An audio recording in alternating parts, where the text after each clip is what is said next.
You're listening to a Curse Box production. Kaibigan ko, sana'y maalala mo ang kasintahan mong nagmahal sa'yo ng totoo. Kaibigan ko, sana'y maalala mo gamit ang awiting malungkot na alay ko sa'yo. Kababata na kita, 7 taon pa lang ako.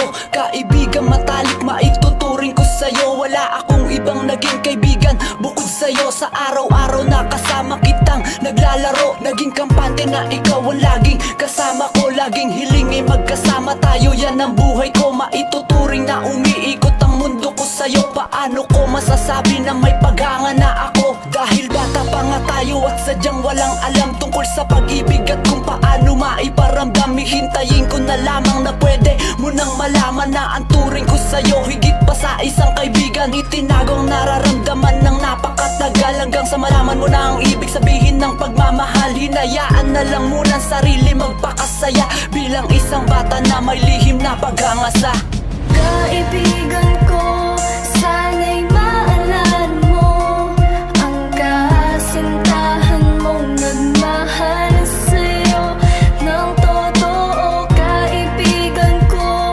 sana'y maalala mo gamit ang awiting malungkot na alay ko sa'yo. Nagtagal ang pagsasama natin bilang magkaibigan. Ngayong binata dalaga na tayo at bukas na ang isipan sa pag-ibig. Kaya kumuha ko ng tamang pagkakataon na masabing ikaw ang gusto ko makasama habang panahon. Nagtagal ang ating relasyon ng 3 taon, ngunit bakit kailangan paglayuin ang destinasyon? At ang pagmamahalan tinuloy gamit ang komunikasyon. Bakit ganun kailangan kasing unahin ang edukasyon? Sa Maynila nakatagpuan ng bagong kaibigan mo. Doon nagsimula ang pagkagulo at ang mga komplikasyon. Di ko inaasahan na matatapos ang ating relasyon ng ganun-ganun na lang, parang hinipan lang ng panahon. Hindi ko na mawari kung ano ba talaga nangyari. 11 taon ka sa buhay ko ay nanatili. Makakaya ko pa kaya ibangon ang aking sarili? Mabubuo pa kaya ang puso ko kung wala na ang kahati?